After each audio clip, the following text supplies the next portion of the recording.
I just want to riff on plants and animals. Hello, vegheads. Mike here from Anti-Vegan Nonsense, and today you won't believe what Neil Degrasse Tyson said. Well, then again, maybe you will. Let's get into it. Chuck. Yes. I have an idea for an explainer. Well, this ought to be good. I just want to riff on plants and animals.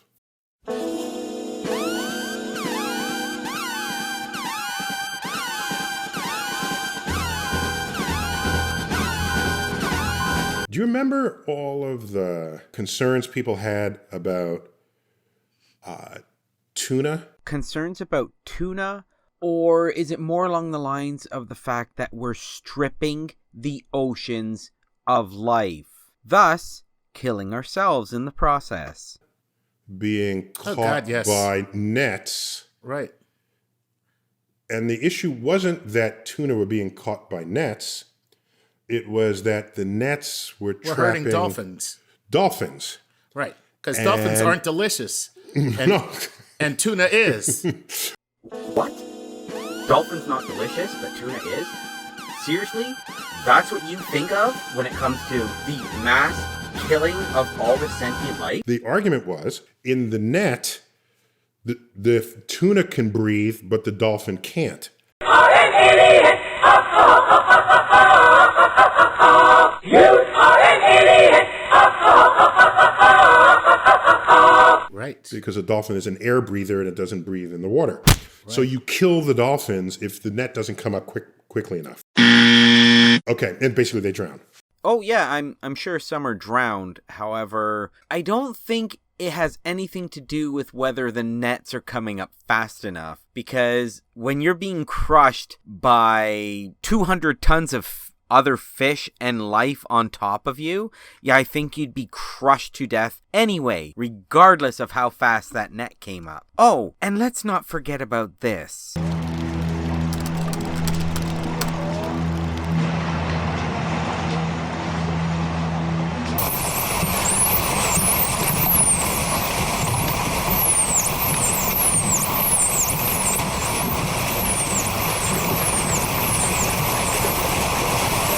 If I breathe air and I live in the water, maybe there's something wrong with that design. You had it coming to you. You kind of were asking for it. And this is where every last bit of respect I had for this man goes out the window. Here's my point. The fact that we're protecting the dolphins but eating the tuna, I remember thinking to myself, why doesn't anybody care about the tuna? Right? It's also a big fish. All right? It had a life. Well, for starters, and it's rather amusing that I have to point this out to you, I mean, considering how smart a man you are incredibly stupid.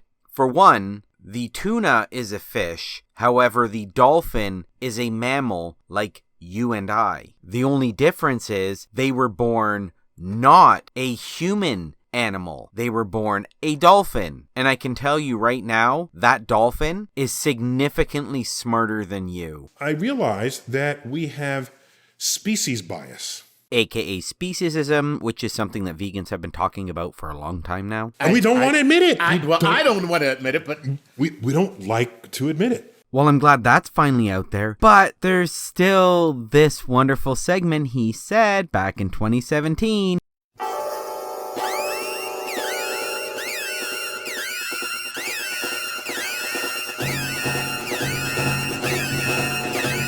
So we're saying we value the dolphin over the tuna. Wait, who's this we that he's talking about? I certainly don't think it's him, because I haven't really heard him talking much about the animals at all, and our bias against eating one but not the other. Last I checked, it's vegans that are talking about this speciesism and cognitive dissonance that people have. And specifically not eat the dolphin because it's a mammal. We're not talking about vegetarians here who would eat neither. And they lactate, they give live birth. No, it's not the reason why we don't kill and eat dolphin. The reason why we don't kill and eat dolphin is simply because they made it illegal. That's it. That's the only reason.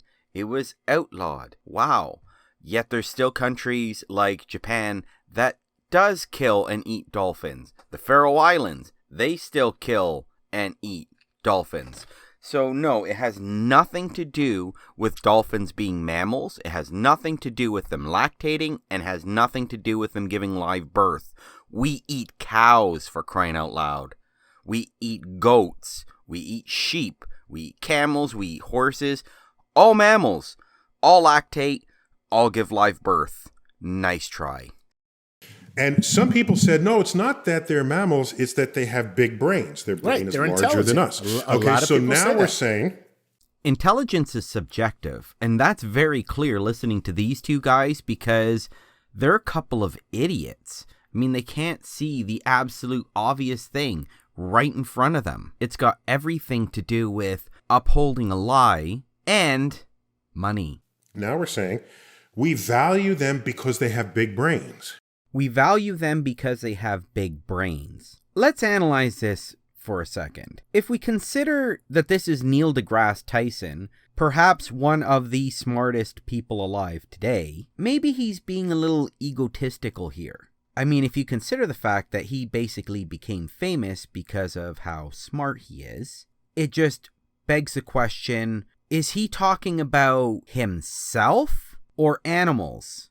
Because if we value animals with big brains, then why do we eat pigs? Why do we eat turkeys? Why do we eat chickens? Why do we eat cows? They have extremely large brains. They are highly intelligent. In fact, I would honestly say that many animals are far more intelligent than several people that I've met in my life.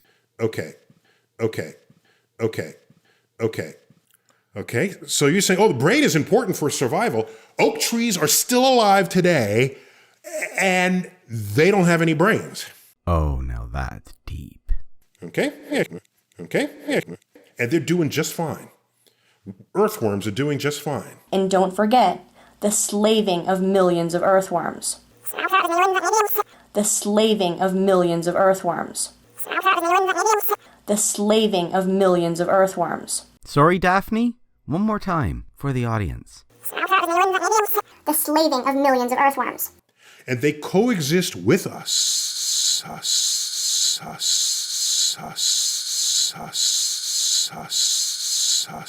2,000 years later. 4.5 billion years after the Earth has formed.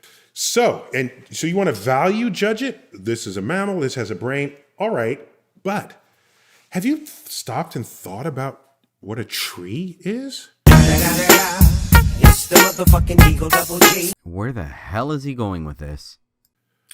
A tree is defenseless. Outlives you.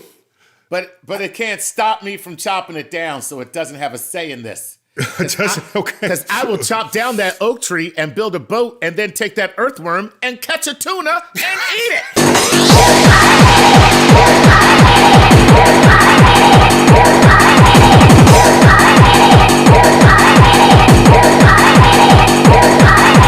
But you know what the oak tree will do? It won't budge when you careen off the road in your car. And so many people have not survived an encounter with a tree. Oh, now that's deep. And one of the most famous poems ever penned was about trees. Elizabeth Barrett Browning. Well, I thought it was Joyce Kilmer. Oh, is that Joyce Kilmer? Okay, so let's see what that's about. Who wrote a famous poem about trees? Here we go. Alfred Joyce Kilmer. So who was it that was right? Let's see. Elizabeth Barrett Browning. Well, I thought it was Joyce Kilmer.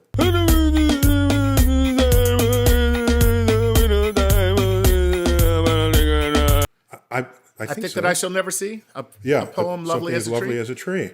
So for me, I like artists, and in this case, poets. But I don't care about anyone who's not an artist. They can die and disappear.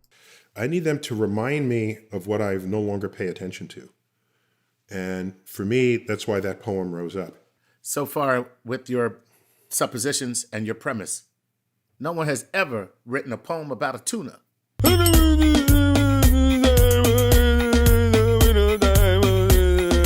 So here's my point. So we go through this tree of life. You will not kill an animal to eat it, but you will slaughter all manner of plant life and eat it. You know, where is the community of people that's saying, save the ticks? Somehow we're all okay exterminating them, killing them, getting them out of the, but all because they carry disease, or not only ticks, who are the jumpers?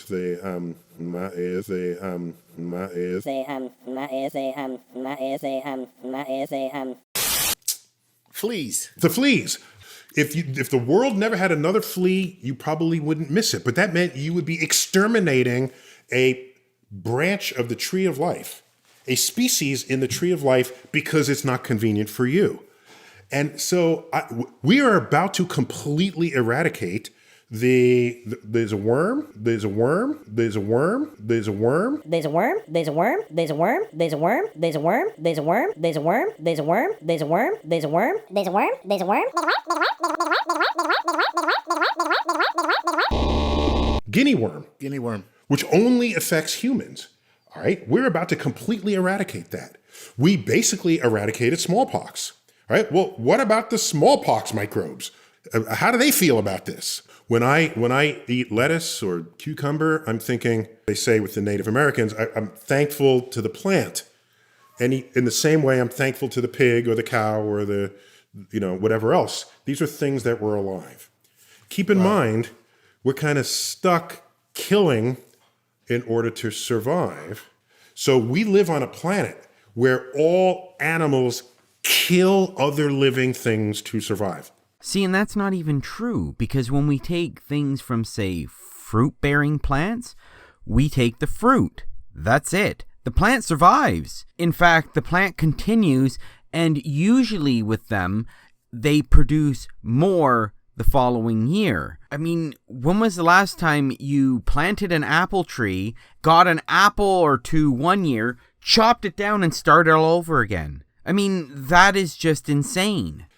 So I just think of all life as sacred, and after having done so, I don't value judge one life over another based on its proximity to us on the tree of life. Yeah, and if that was the case, then you'd be vegan. So aliens that might only thrive on photosynthesis from their host planet or its equivalent will come here and wonder what the hell is wrong with humans.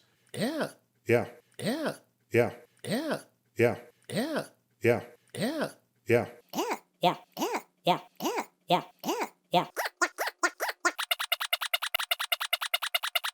Wow. Wow. Wow. Okay. And I don't want to be speciesist. And you're not vegan yet. Why? Oh, right. Cows. How about if I just cut the leaves off of plants, but I never take the plant down? Like if I were to harvest children, but only eat their fingers. Like if I were to harvest children, but only eat their fingers. What? You harvest colonies of newts, and you bite off their legs and tails, because they'll grow their back. legs and tails. They'll grow back. Plants don't feel pain. Why would you pick up a sentient animal and bite off its legs, arms, and tail? Right. How about that? That's a new diet, the Newt diet. And until we have organizations that say save the ticks, save the roaches. Yeah, I don't know what to say. I mean, if you guys have something to say, like to comment for the video, by all means, please drop it below. If you like the video, hit that thumbs up button. If you're not already subscribed, don't forget, hit that subscribe button. And until next time, watch out for more of that anti-vegan nonsense.